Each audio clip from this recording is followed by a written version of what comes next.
Okay, so let's continue with our program, the last presentation before lunch. And Gregory Panakkal will show you how to abuse ZIP to deliver malware apps, I think, isn't it? Yeah, thank you. I'm Gregory Panakkal from KSM Computing. What I'll be covering in this presentation today is the exploitation of the zip file format that forms the base for an Android application. We'll be covering a few handpicked cases of Android vulnerabilities that are caused due to its zip file format handling. Oh, sorry about that. Yeah. So we'll then look at a novel method to bypass deep inspection of Android applications by antivirus software by using specially crafted APKs. We'll then see the Chameleon ZIP that can be interpreted differently, depending on the application that processes it. First, a quick look at the zip file format. The zip file contains a lot of metadata related to the files it holds. Sorry to bore those who already know this. The zip file contains a lot of, it contains a central directory header that's located at the end of the file. The details in the central directory header contains information such as the file names, the compressed and uncompressed data sizes, the compression method used to compress these files, as well as a relative offset from the start of the file where the local file header for the corresponding file could be located. The archive data for a particular file follows the local file header that is located towards the start of the file. Now, an unarchiving application typically starts processing a zip file by first locating central directory header that is located towards the end of the file. For that, it scans the last 64 KB of the file for special magic values in order to locate the end of central directory header. And then it starts working towards the start of the file to locate the archive data. Now, moving on to the APK file format. The APK file format, or the Android package, follows a predefined directory structure that enables the Android package manager to cryptographically verify the whole package. It's essentially a Java archive that contains Android-specific files, one being the Android manifest file, which basically describes the application as well as any permission it requires. The main Dalvik executable, that is the classes.dex, is essentially an amalgamated file, all the classes that are required for execution are all mashed up together. The APK will also contain signing related files that helps validate the whole package. The APK would contain other information or the resources that the the whole Android package would require. Now let's see how the APK is handled by the Android OS for verification and installation. The Android OS on boot starts two services that are relevant to us. One being the install-d or the install daemon. It's essentially a component that's written in C++. It listens on domain sockets waiting for commands to install an APK to a specific directory with appropriate permissions. Then you have a component called package manager service that it's a component written in Java. It gets loaded as part of the system server process, which is also started on boot. Now, this component validates an APK prior to issuing commands to the install daemon to perform the actual on-disk installation. The user may interact with a component called package manager, which helps the user to install an APK interactively. This component would communicate with the background package manager service whenever required. Now, as you have seen, you have two components in Android OS that deals with the APK file format. The one that is written in Java helps with the verification or validation of the APK. And you have the C++ component that extracts the final component that is loaded onto the system, that is as part of the installation. Now, the logic for these implementations can not only be different, but be mutually opposite at certain parts in the code. Now, this means that you have, because of the logic difference, there's an opportunity for the attackers to bypass the cryptographic verification process of the Android OS, allowing Trojanized APKs to be installed onto the system as though it was verified clean. Let's take a look at the few prominent vulnerabilities that have we have come across in the last couple of years. The first is the Masterkey vulnerability, of course. The Masterkey vulnerability arises due to the discrepancy in the way the Android OS handles, or the components that handle the APK inside the Android OS handle the occurrence of multiple files with the same name within the APK archive. Now, the Java component, when it wants to validate a particular entry, would pick the very last entry from the multiple entries that you find, while the C++ component would extract the very first entry from the APK. Now, this entry would never have been validated by the Java layer, but it gets extracted and loaded onto the system as though it was verified clean. Now, this gives an opportunity to, for the malicious attacker to place it as the malicious entry to be placed as the first entry, and this is the one that actually gets loaded onto the system. Now, this vulnerability affects Android OS prior to Jelly Bean.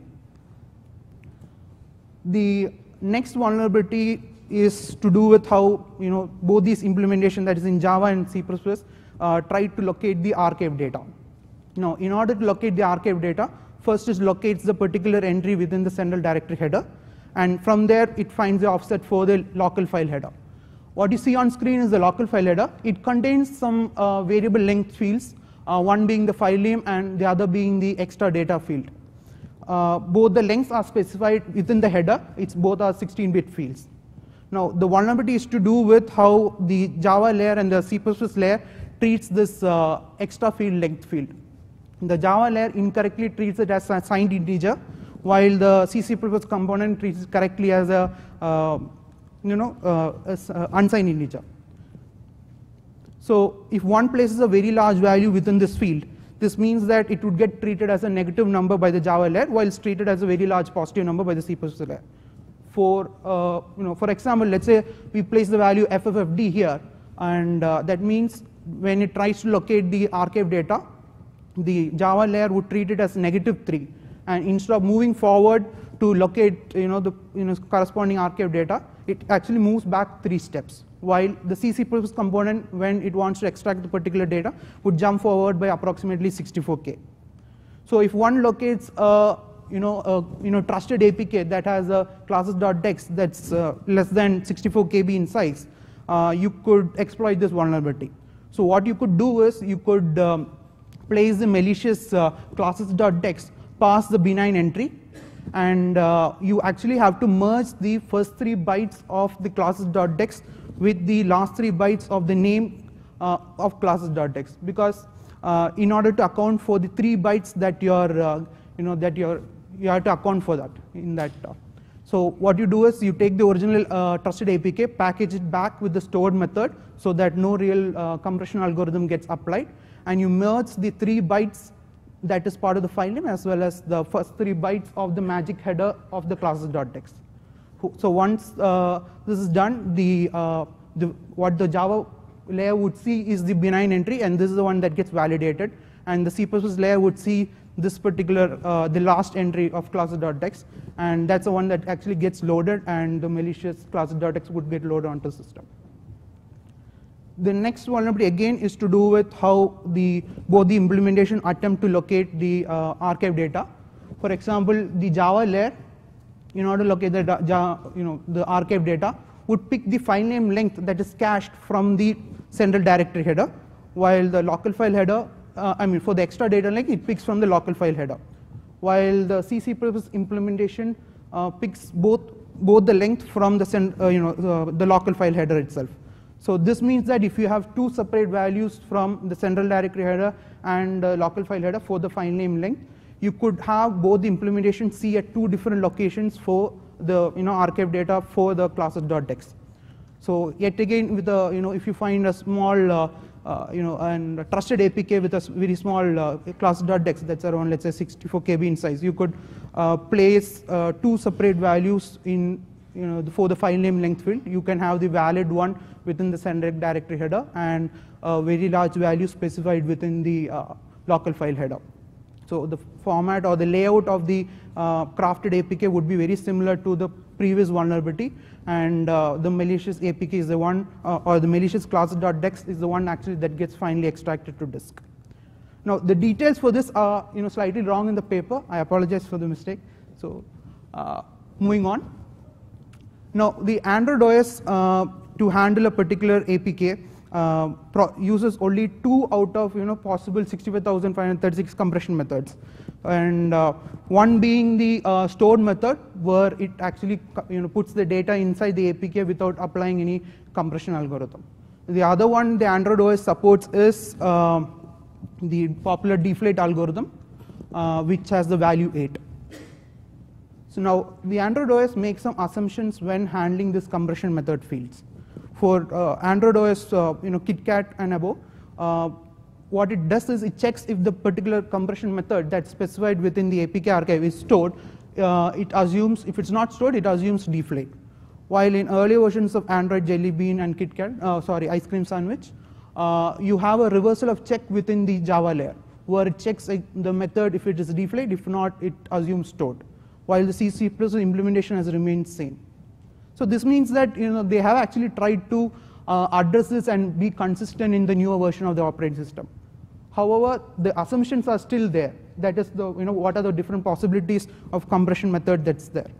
So this kind of gives an opportunity for the malicious attacker to abuse these assumptions and beat the security that may be in place. Now let's see how an antivirus software typically handles in an APK. What they put generally more stricter checks when handling any particular file format. This is usually done for performance and to handle any form of format abuse. While an unarchiving application, or in this case the Android OS, has more relaxed checks. So if one places a value in the compression method field other than stored or deflate, that is other than 0, 8, it would still get treated as one of them by the Android OS because of the assumptions it makes. But the antivirus software would break, because if it is an unsupported compression method, it would try to extract, or it would just skip over the file and move on to the next file. With a supported method, it would attempt to extract whatever data that is given based on the algorithm that's specified, which would not be compatible, and it would break again. So in order to test the effects of this manipulation of this compression method field, we picked a potentially unwanted utility called Droidsheep. It's a symbol like a hacking utility. One of the reasons why we picked that was we noticed that most of the AVs were detecting on classes.dex within this package, and even when you resign with a different signer, the detection was still there. So we created 2 crafted APKs to test the effects, and these were the results. The first one is a control test case to ensure that the AV detection was maintained even if you repackage with a different signer. So as you can see, the AV detection was maintained. And for Android 4.3 and below and 4.4 and above, we had to create 2 separate crafted APKs, because you have the reversal of checks within the Java layer. In the targeted OS, where the installation was successful, the AVs failed to detect both during, at the time of installation when we had the real-time component running, as well as when we did an on-demand scan post-installation. And so was the case with the newer versions of the APK targeting the newer versions. As for the non-targeted OS, because it was not compatible with the checks made by the operating system, the installation itself failed, and so that was the results. Now let's see how these crafted APKs was prepared. So for the original APK, by default, the classes.dex got compressed. So that means that the deflate algorithm kicks in, so which has the value 8. This is the field that we keep manipulating for the creating the crafted APKs. So for the first crafted APK that is targeting Android 4.4 and above, what we do is we change the compression method field to a value other than 0 or 8. So we pick the next higher value, that is from 0, 1, which stands actually for shrunk method. So we did the change in both in the central directory header as well as in the local file header to be consistent. And just with these changes, the APK still installed successfully in the Android OS. While the AVs which we tested against, which we had running in the background, failed to detect both during the installation phase as well as when we did an on-demand scan. For Android OS prior to 4.3 and below, it was a bit more challenging to construct the APK, because you have the reversal of checks between the C++ and the Java components. So what we did was we laid out all the files that needed to go into the APK except for the signing related files. And the first step what we did was we pre-compressed the classes.dex using a custom written zlib utility. It skipped writing the headers in the compressed data so that it was compatible with the unzip function that was found in the C++ handling layer for the zip within the Android OS. So we replaced the file within the directory layout, and so the as you can see the file size came down. The next step what we did was we archived the whole directory using a standard zipping utility, let's say WinRAR. We chose the store method, so no real compression algorithm kicked it. The files as such were stored in the archive, and we renamed it to .apk and then ran it through the jar signer process. What the jar signer process does is it extracts each and every file within the APK archive and calculates a SHA-1 hash for it, and it places that into manifest.mf file and signs it with whatever keys you provide. So now it is important to keep in mind that the classes.dex here is actually pre-compressed, and whatever SHA-1 is calculated is for the pre-compressed data and not for the final classes.dex that actually would get loaded onto the system. The next step was changing the headers. The first step what we did again was change the compression method to a value other than stored or deflate. Again we picked 1 standing for strung method. Then we changed the uncompressed size to reflect the very original size of the classes.dex that was above 80 KB. This was necessary because the C++ component actually does check this whether the file sizes matches at the very last step during extraction. So with just these changes, the APK installed successfully onto the Android OS. So what happened underneath is the Java layer, when it performs the validation, would check the compression method against being deflate. It sees it's not, so it assumes stored method and starts calculating the SHA-1 hash for the raw data. And at this point, it calculates the SHA-1 for classes.dex as well, but it doesn't verify whether the file format that is within that APK at that point is of dex format. So as long as the SHA-1 hashes checks out for the raw data, the APK is assumed valid. And then moving on to when it goes to the C++ layer for installation, it has the reverse check where it checks the compression method against being stored. It sees it's not, so it assumes deflate, which is correct, and once it is able to decompress the data and it compares the file size, and that too checks out, and so the package installed successfully onto the Android OS. It again, as you would have seen from the results, the AVs which we had running in the background failed to detect during both the installation phase and when we did an on-demand scan. So as a mitigation step, even though we don't consider this as a vulnerability of the Android OS, we do believe that more stricter checks need to be placed as part of the Android OS code, so that they don't allow installation of such crafted APKs, because it just lowers the overall security of the Android ecosystem. As far as the other thing I want to just stress before the next point is that we have two implementation of C++ and Java that is handling the APK file format. So that always increases the risk of you have a difference in code or the difference in logic, which may bring up similar cryptographic verification process bypass as well. So as for the antivirus vendors who are potentially the most affected by crafted APKs, we have a few suggestions. One is to heuristically flag any APK that has an unsupported compression type, because it's a clear indicator of the APK package being crafted. The other suggestion, which we actually don't recommend, is to actually emulate the behavior of the Android OS in which you are currently installed in. It obviously increases the QA and the development effort, so no recommendation for that. As moving on to the Chameleon ZIP. Now, the zip file format has turned into a very versatile, convenient packaging format for a variety of applications. We have already seen it, as used as part of Android packages. Obviously, it's being used for Tizen as well. And now, the other formats it comes in, the package formats which comes up is in Java archives, and you have it in various document formats as with DOCX and Metro apps with APK extension as well.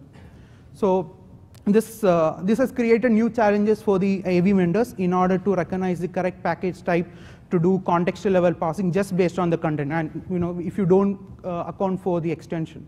Also, if you have any automation systems in the backend that wants to evaluate behavior of a particular file or a package based on the the type of package it is, there is new challenges there as well. So what a package type analyzing component typically does is it looks for specific files at specific locations in order to recognize a particular package type. For Java, you have the signing related information under the meta-inf directory, and you have one or more class files in the root. For the APK, you have similar signing related information as well as the Android specific files such as the Android manifest and classes.dex. For DOCX, you have the content types as well as other files that are related to the document. For Metro apps, that is APK extension, it has its own manifest file as well as the ones that holds the hashes for the various files within the package. Now, if you combine all the files that are in all these various packages into a single directory, you could actually create a single package that could be treated as all these ones. So as you can see in the directory, you have the docx file, jar file, all with various types together. We are given the this amalgamated package, the sobriquet Chameleon ZIP. So what we did, we just packaged everything using a standard archiving utility, and we tested it out against the various rendering utilities.